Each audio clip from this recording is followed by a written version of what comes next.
তেলাওয়াত বিভিন্ন তাসবিহ তাহলিল আদায় করার জন্য এরা স্থান নির্ধারণ করে এখানে বসে গিয়েছে এবং এই পরিবেশ সময় যতই আস্তে আস্তে করে অতিক্রম করবে ততই এখানে পর্দানসীন মা বোনদের পরিমাণ বৃদ্ধি পাবে এবং এরা এরকম এই ইবাদত বান্দিগের মধ্যে রাত্র যত গভীর হয় এখানে তারা দীর্ঘক্ষণ বসে ইবাদত বান্দি করার চেষ্টা করবে। আসসালামু আলাইকুম রহমতুল্লাহ। আজকে আমরা মক্কা নগরীতে হোটেল থেকে হেরেম শরীফে যেতে কতটুকু দূরত্ব এবং এর বাস্তবতা আপনাদেরকে দেখানোর জন্য আমি সর্বাত্মক চেষ্টা করব। আমরা মক্কার উত্তর পাশেই একটি হোটেলের মধ্যে রয়েছি। হোটেলটির নাম হচ্ছে বন্দুক ওয়াইস। এই যে হোটেলটার নাম হচ্ছে বন্দুক ওয়াইস। এটা হচ্ছে হেরেম শরীফ। এই যে ওয়াশ টাওয়ার দেখা যাচ্ছে। আর এই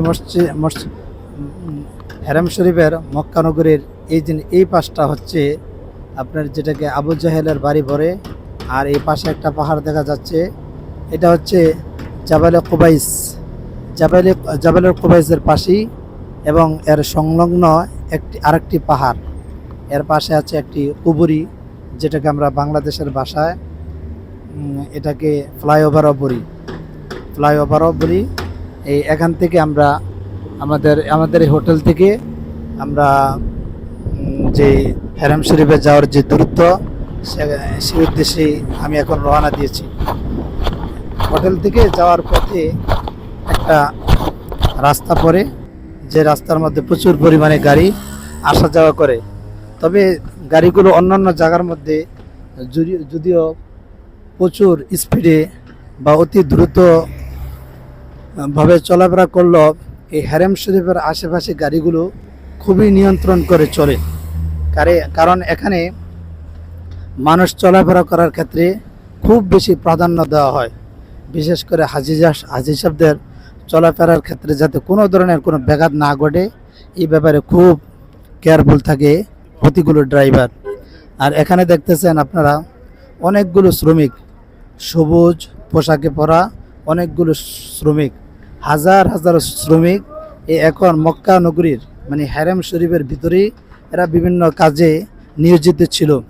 এখন যেহেতু আসরের নামাজের পরের অবস্থা এবং মাগরিবের কিছুটা আগ মুহূর্তের অবস্থা, তাই শ্রমিকরা তাদের কাজকর্মের শেষে যার যার বাসার দিকে এরা রওনা দিয়েছে, বা যে যেখানে অবস্থান করে সেখানে তারা রওনা দিয়ে চলে গেছে।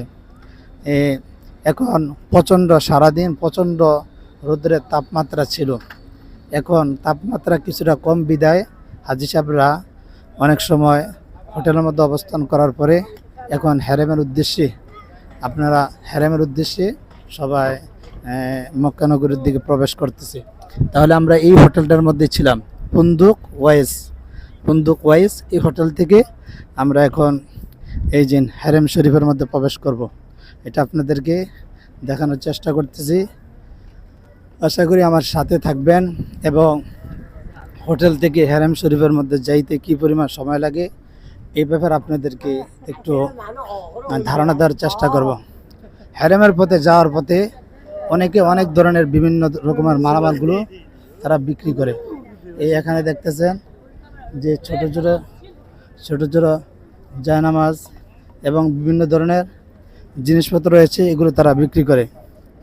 যদি এখানে রাস্তার পাশে মহিলারা রয়েছে, এরা কেউ সুদানি বা অন্যান্য দেশের মহিলাদের নাম উল্লেখ করে এরা রাস্তার পাশে বোরকা পরে এবং চোখের মধ্যে চশমা দিয়ে হাতের মধ্যে আপনার হাত মোজা পরিধান করে এরা বিভিন্ন ধরনের ব্যবসায় নিয়োজিত থাকে।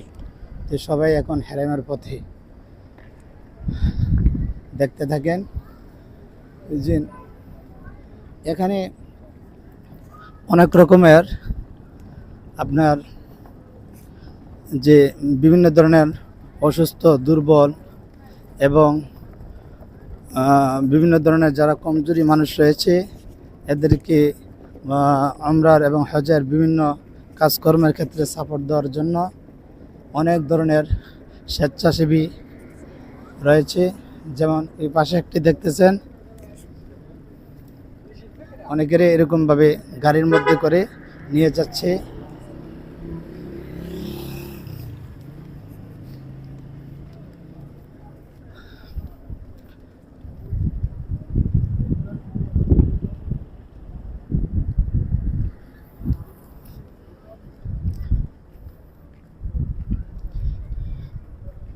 এটাই কিন্তু কি হারেমের বাউন্ডারি। একটু সামনে গেলেই আপনারা দেখতে পাবেন মক্কা নগরীর প্রসিদ্ধ একটি জায়গা ওয়াচ টাওয়ার, যেটা এখনই দেখা যাবে আশা করি।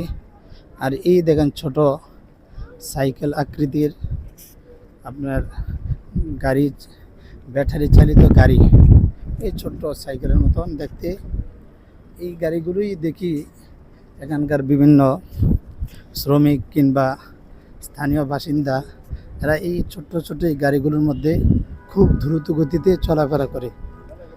তবে এখানে বিশেষ করে শুধু মক্কা নগরীর কথাই বলবো না, আশেপাশে বিভিন্ন জায়গার মধ্যে যেটা দেখি, আসলে এই দেশে আপনার মোটর সাইকেল নাই বললেই চলে। অধিকাংশই ব্যক্তিগত যতগুলো গাড়ি রয়েছে এর মধ্যে অধিকাংশই এদের গাড়িগুলো হচ্ছে আপনার প্রাইভেট কার বা মাইক্রো জাতীয় বা পিক আপ, এই ধরনের গাড়ি তারা বেশি ব্যবহার করে। এই যে একটা হাতে গোনা একটা মোটর সাইকেল দেখা গিয়েছে, তাও এটি একটু ব্যতিক্রমী টাইপের। এখানে দেখছেন মানুষ মালামাল বহন করার জন্য এই ধরনের নিজস্ব গাড়িগুলো ব্যবহার করে। আর যারা বিভিন্ন অসুস্থ দুর্বল, এদেরকে আমরা কাজকর্মগুলো করার জন্য এই ধরনের গাড়ি ব্যবহার করা হয়। এগুলো ব্যক্তিগতভাবেও থাকে। আবার এই হ্যারেমের বিভিন্ন জায়গার মধ্যে এগুলো চাইলে ভাড়াও পাওয়া যায়, শুধু গাড়িও আপনি ভাড়া নিতে পারেন। আবার যদি চান যে আপনার ওই শুভাকাঙ্ক্ষী কোনো মানুষ অসুস্থ বা দুর্বল থাকলে একে টাকার বিনিময়ে কারো মাধ্যমে আমরা যে হজ্জে বাইতুল্লাহর তাওয়াফ এবং সাফা মারার যে সাই রয়েছে, এগুলো টাকার বিনিময়ে এখানে কাজ করার জন্য অনেক মানুষ আপনি পাবেন। অনেক মানুষ আপনার এই যে হারেমের পথে যাচ্ছে। যেহেতু আবহাওয়াটা, তাপমাত্রার পরিমাণটা এখন আস্তে আস্তে কমতেছে, তাই মানুষও হোটেল থেকে হারেমের পথের দিকে রওনা হচ্ছে।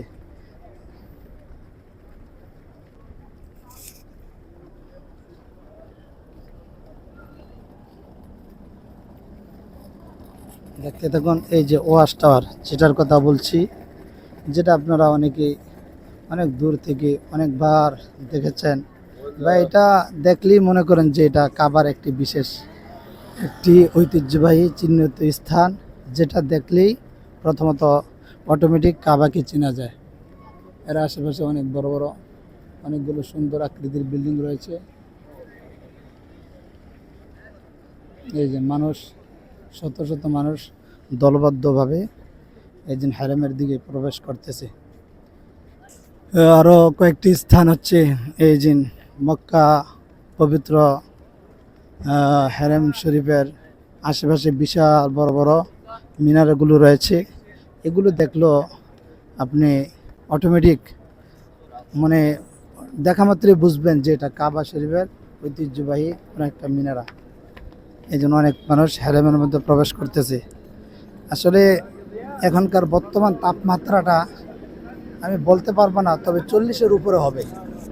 তাপমাত্রাটা 40-এর উপরে হবে, কারণ আশেপাশে তো পাহাড় থাকার কারণে এখানকার বাতাসটা এত প্রচণ্ড পরিমাণে গরম, যেটা মুখের মধ্যে এমনভাবে গরম বাতাস লাগে, যেমনটা আমরা আগুনের সামনে বসা থাকলে আগুনের যে একটা হিট আসে, এরকম একটা চেহারার মধ্যে গরম বাতাস চেহারার মধ্যে এরকম অনুমান হয় আর কি। এর থেকে বোঝা যায় আমাদের বাংলাদেশের তুলনায় সৌদি আরবে গরমের তাপমাত্রা অনেক বেশি।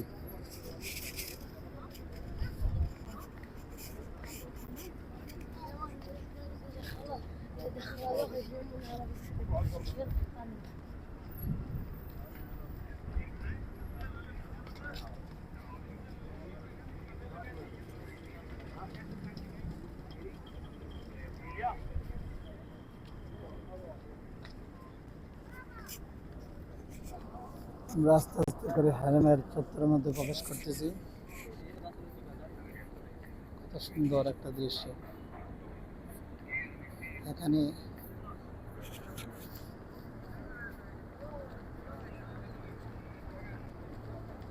দেখেন হ্যারেমের এগুলো হচ্ছে বাইরের বাউন্ডারি। এখানে যেহেতু কিছুক্ষণ আগে প্রচণ্ড পরিমাণে রৌদ্র ছিল, তাই বাইরে কেউই অবস্থান করছিল না। এখন যেহেতু মোটামুটি আস্তে আস্তে করে রৌদ্রের তাপমাত্রা কমে যাচ্ছে এবং রৌদ্রের তাপমাত্রা এখানে আস্তে আস্তে করে সরে যাচ্ছে, তাই মানুষ বিশেষ করে সৌদি যে সমস্ত মা বোনেরা রয়েছে ইবাদত বান্দি করার আশায় বা ইচ্ছায় এরা আস্তে আস্তে করে হারেমের এই স্থানগুলোর মধ্যে জায়গা দখল করে বিভিন্ন কোরআন কারিমের তেলাওয়াত বা তাসবিহ তাহলিলের মাধ্যমে ইবাদত বান্দিকে তারা শুরু করে দিচ্ছে। আপনি এই সামনে যে আপনি সামনে যে একটা চত্বর দেখতেছেন, যে একটি মাঠ দেখতেছেন, এখানের মধ্যে অনেকগুলো কার্পেট বিছানো। এখানের মধ্যে তারা ইবাদত বান্দি করার জন্য স্থানগুলো তারা নির্ধারণ করে নিয়েছে এবং এই দৃশ্য আস্তে আস্তে করে সন্ধ্যা যতই হবে লোকের পরিমাণ আস্তে আস্তে করে বৃদ্ধি পাবে, লোকের পরিমাণ আস্তে আস্তে করে বৃদ্ধি পাবে। মাশাআল্লাহ, খুবই মনোমুগ্ধকর এক দৃশ্য। আসলে যেটা আমি ভাষায় ব্যক্ত করে কাউকে কিছুতেই বোঝাতে পারবো না, যে কত একটা চমৎকার একটা জায়গা। তাই আমি হোটেল থেকে নিয়ে এই পর্যন্ত আসলে একবার আস্তে আস্তে করে আসছি, অতটা দ্রুত গতিতে আসি না, কারণ হ্যারেমের যে বাউন্ডারি এটি তো বিশাল। তারপর আমি এখানে ঢুকতে আমার প্রায় 11 মিনিট 25 সেকেন্ড লেগেছে। আসতে 11 মিনিট 25 সেকেন্ড, বা আমি যদি আরেকটু দ্রুতভাবে আসতাম হয়তো আমার সময়টা 5 মিনিটের মতন লাগতো।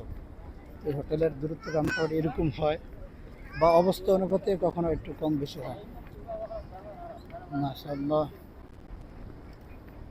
এই হচ্ছে ওয়াচ টাওয়ার, এই হচ্ছে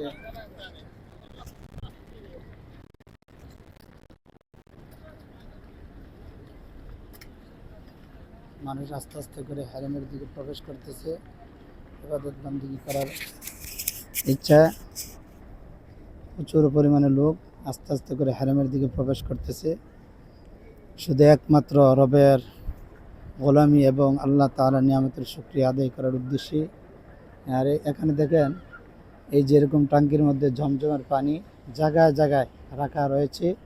মানুষ প্রচণ্ড গরমের মধ্য দিয়ে এরা তৃপ্তি সহকারে ঝমঝমের পানি পান করবে।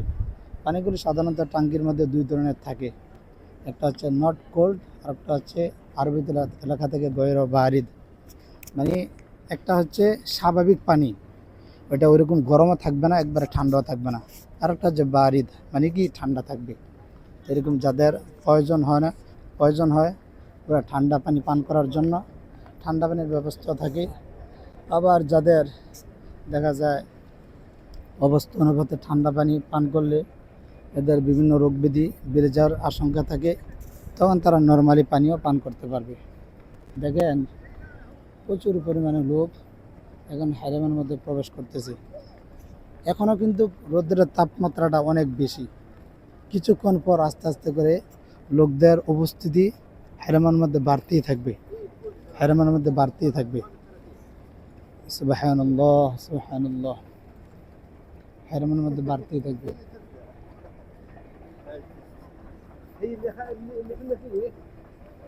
দেখেন, এখানেও সামনে একটি মাঠ রয়েছে, এই জন্য একটি চতুর্পাশে বাউন্ডারি দিয়ে এখানে মা বোনেরা কোরআন কারিমের তেলাওয়াত বিভিন্ন তাসবিহ তাহলিল আদায় করার জন্য এরা স্থান নির্ধারণ করে এখানে বসে গিয়েছে।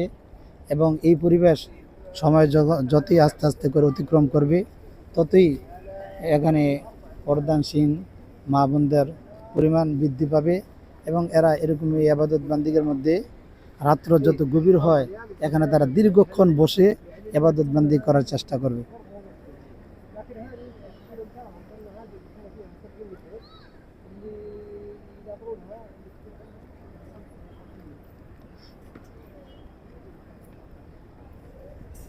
মাশাআল্লাহ, কি অসাধারণ দৃশ্য।